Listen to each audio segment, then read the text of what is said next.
জাতির সত্যিকার নবজন্ম হবে। এটা শুধু নির্বাচন না, এটা নবজন্ম। এই যে এত ত্যাগ, এত রক্ত, এত আত্মাহুতি, এগুলো সার্থক হবে যদি আমরা ওই নবজন্মটা লাভ করতে পারি। আমার মাঝখানে একটু মনে পড়ছিল আলাদিনের প্রদীপের কথা। আলাদিনের প্রদীপে ঘষা দিলে একটা দৈত্য বেরিয়ে আসে। দৈত্য এসে জিজ্ঞেস করে, কি করতে হবে আমার? এই যে প্রশ্নটা করে, এটার উত্তরে নানাভাবে দেওয়া যায়। বলতে পারে যে আমার জন্য এক কাপ চা নিয়ে আসো, সে চা নিয়ে আসবে। তাকে যদি বলা হয় সারা দুনিয়া আমার কাছে নিয়ে আসো, সারা দুনিয়া নিয়ে আসতো। এখন ছাত্র জনতা অভ্যুত্থানের মাধ্যমে সেই দৈত্য সৃষ্টি করে দিয়েছে আমাদেরকে। আমরা তার কাছে কি চাইব?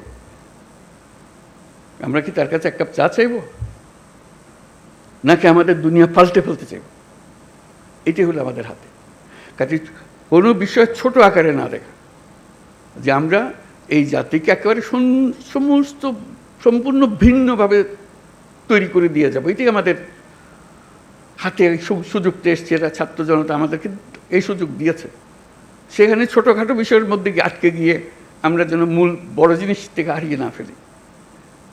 আমরা বড় জিনিসের জন্য যাই, যে এই জাতিকে আমরা যেভাবে চালু করে দিলাম, এটা খালি উপর দিকে উঠবে, এখন আর নিচে ডাইনি বাঁয়ে তাকানোর আর দরকার নাই। ওই অংশটা করা। আমাদের এত সংস্কার কেন দরকার হচ্ছে?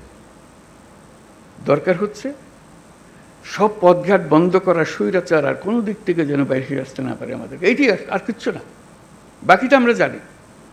স্বৈরাচারের রাস্তাগুলো বন্ধ করে দেওয়া, প্রত্যেকটা, কোনো দিক থেকে সে যেন আর বাইরে না পারে। তো সেই স্বৈরাচারকে বন্ধ করতে হলে আমাদেরকে সব একমত হয়ে এটা করতে হবে। দ্বিমতের কোনো জায়গা এখানে নাই। আমরা অনেক কথা বলতে পারি, কিন্তু দ্বিমত করে সমাপ্ত করতে পারবো না।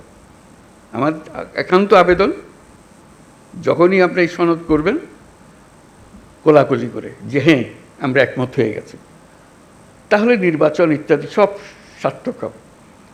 যতই আমরা ওই নোকটা দিয়ে দিয়ে যাই, এখানে এ করবো, এই দিয়ে দিতে পারি, আমাদের মনের আশা ব্যক্ত করতে পারি, কিন্তু যেই মহান ঐক্য আমাদের দরকার, যেহেতু ওই আলাদিনের দৈত্য আমাদের সামনে আছে, তার হুকুম দেওয়ার আমার সুযোগ আছে। এই আমি চাই, কি চাই সেটা ঠিক করি, কিভাবে করবে দৈত্য ঠিক করে দেবে, কোনো অসুবিধা নেই। আমরা এই চাই, এই চাইয়ে তখন আমরা এক্সপার্টকে বলবো যে এই চাই, কাজে আমাদেরকে এইভাবে করে দাও, তাহলে আমরা সে পথে অগ্রসর হতে পারি। শুধু আপনাদের কাছে শুধু আবেদন, আপনারা একটা অনন্য দৃষ্টান্ত স্থাপন করেছেন, কিন্তু বিন্দুমাত্র সন্দেহ নেই।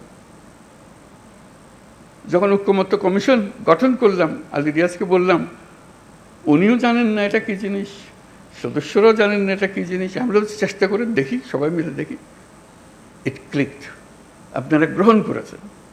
এটি হলো মস্ত বড় অর্জন। এই অর্জন করতে পেরেছেন বলে আজকেও সবাই মিলে বসছি। তারপর বলছে যে আমি যাবার পরও আপনারা বসে থাকবেন, আপনাদের আলোচনা চলতে থাকবে। কী পরিমাণ ধৈর্য প্রয়োজন হয় এই কি আলোচনা বলতে থাকা, করতে থাকা। যেহেতু আমাদের ওই লক্ষ্যটা আছে, ওই দৈত্যকে আমরা সবচেয়ে বড় কাজটা দেব, যেটা আর কেউ কোনোদিন চাইবারও সুযোগ পাবে না, এই দৈত্য কোনোদিন পাবে না। একবারই পাচ্ছি আমরা এই দৈত্য। এই দৈত্যকে আমাদের মনের সমস্ত আশা তার ঘাটে দিয়ে দেবো, যে এটি আমাদের পূরণ করে দাও। সেই জিনিসের দিকে আমরা যেতে চাই। আজকে এই পর্বের সমাপ্তি হলো। তারপরে এখান থেকে আমাদেরকে নির্বাচন পর্যন্ত কীভাবে নিয়ে যাবেন, যাতে এই উৎসবের মধ্যেই নির্বাচনটা হয়ে যাবে, ভেতরে কোনো রকমের দুশ্চিন্তা রেখে যেন আমাদেরকে নির্বাচনে ঢুকতে না হয়। আমরা উৎসব এখান থেকেই সৃষ্টি হবে, এই উৎসব নিয়েই নির্বাচন হবে, এবং নির্বাচন ফেব্রুয়ারির প্রথমার্ধেই হবে। এটা পরিষ্কার করে ভালো। আর বাকিগুলো হলো ডিটেলস। এইটি হলো পথ। আমরা হাইওয়ে বানিয়ে ফেলেছি, এই পথেই আমরা যাব। পথ ঠিক আছে, তারপরে এখন এখান থেকে কোথায় সাইনবোর্ড কী দিতে হবে সেগুলো পরের কথা। আমাদের যাত্রাপথ, আমাদের গন্তব্য পরিষ্কার। এটা পরিষ্কার করে। এটা আমার আবেদন। ডিটেলসের ব্যাপারে আপনারা জানেন কি আছে, কি করতে হবে। সুনির্বন্ধ আবেদন। এটা শুধু আমার একার আবেদন না, সারা দেশবাসীর আবেদন। সবাই চায়, সবাই এটার থেকে মুক্ত হতে চায়। যেই সব জিনিস হয়ে গেছে তার থেকে মুক্ত হতে চায়। সমস্ত পথঘাট বন্ধ করতে চায়, যাতে কোনো জায়গা দিয়ে কেউ কোনো দিক ঢুকতে না পারে, প্রবেশ করার কোনো সুযোগ না পায়। এই আমাদের যে একটা, আমরা এই এখান থেকে ফেব্রুয়ারি পর্যন্ত যদি এই কাজটা করে ফেলতে পারি, তাহলে আমাদের দেশ যেরকম নিশ্চিন্ত হবে এবং পৃথিবীর অন্যান্য দেশও আমাদেরকে লক্ষ্য করবে, শিখতে আসবে যে আমরা কীভাবে এটা করলাম, কী জিনিস আমরা এর মধ্যে দিয়েছি। আপনারা হয়তো এখনও হয়তো আমরা সবাই বুঝতেছি না এই ঐক্যমত্য কমিশন আমাদেরকে কি দিয়েছে, কি পেয়েছি। 1 বছর পরে যখন এদিকে ফিরিয়ে দেখবেন তখন বুঝতে পারবেন কি মহাকাণ্ড আপনারা করেছেন।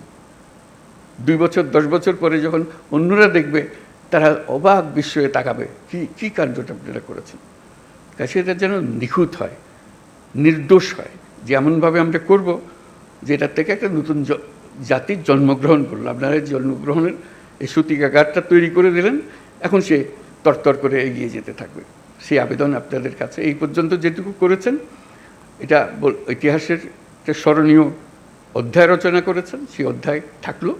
এটাকে একেবারে নিখুঁত করার জন্য যে কয়টা বা দিন বাকি আছে নির্বাচন পর্যন্ত, যাতে করে কোনো রকমের মনের মধ্যে কষ্ট না নিয়ে, কোনো রকমের মনের মধ্যে খুঁতখুঁতি না নিয়ে নির্বাচন করতে পারি, যে হ্যাঁ আমরা জানি আমি কি অর্জন করতে চাচ্ছি, আমরা কি অর্জন পরিষ্কার আমাদের সামনে, আমরা সবাই মিলে করছি। আমরা কিছু বোঝাপড়া করেছি, এটা দেশের জন্য করেছি, জাতির জন্য করেছি।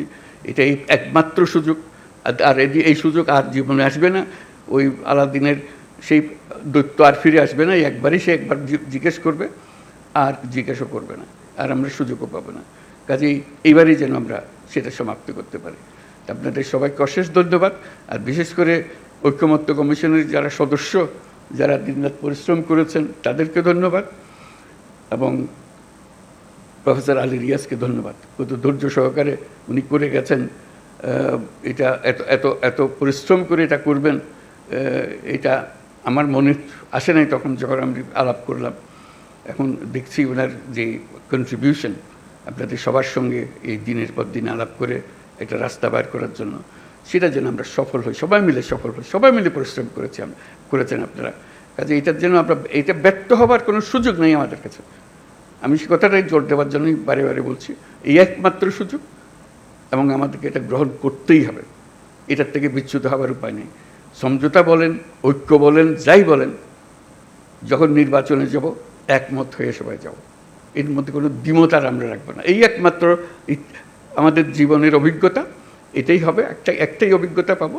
এই জিনিসটা আমরা করতে পেরেছি, সুন্দরভাবে করতে পেরেছি। আপনাদের সবাইকে অশেষ ধন্যবাদ। এবং এটা সফলভাবে আমরা সমাপ্ত করি। নির্বাচনের সমাপ্ত করে আমরা উৎসব করব যে আমরা করে ফেলতে পারি। এই অংশ এটাই চলতে নির্বাচনে চলে যাবে। নির্বাচনে এটা প্রতিফলিত হবে যে আজ আমরা এগুলো আলাপ করতে চেয়েছি। আপনাদের সবার সাফল্য হোক কামনা করছি, এবং দেশের মঙ্গল হোক। যে সমস্ত ভয়ঙ্কর কথাবার্তা আমরা শুনি, সেই ভয়ঙ্কর কথাবার্তা যেন বাস্তবে আমাদেরকে দেখতে না হয়। আমরা সুন্দরভাবে নির্বাচন করে নতুন যাত্রা আমরা শুরু করব জাতি হিসেবে। এটা মহা উৎসবে আমরা যাত্রা শুরু করব। সবাইকে ধন্যবাদ।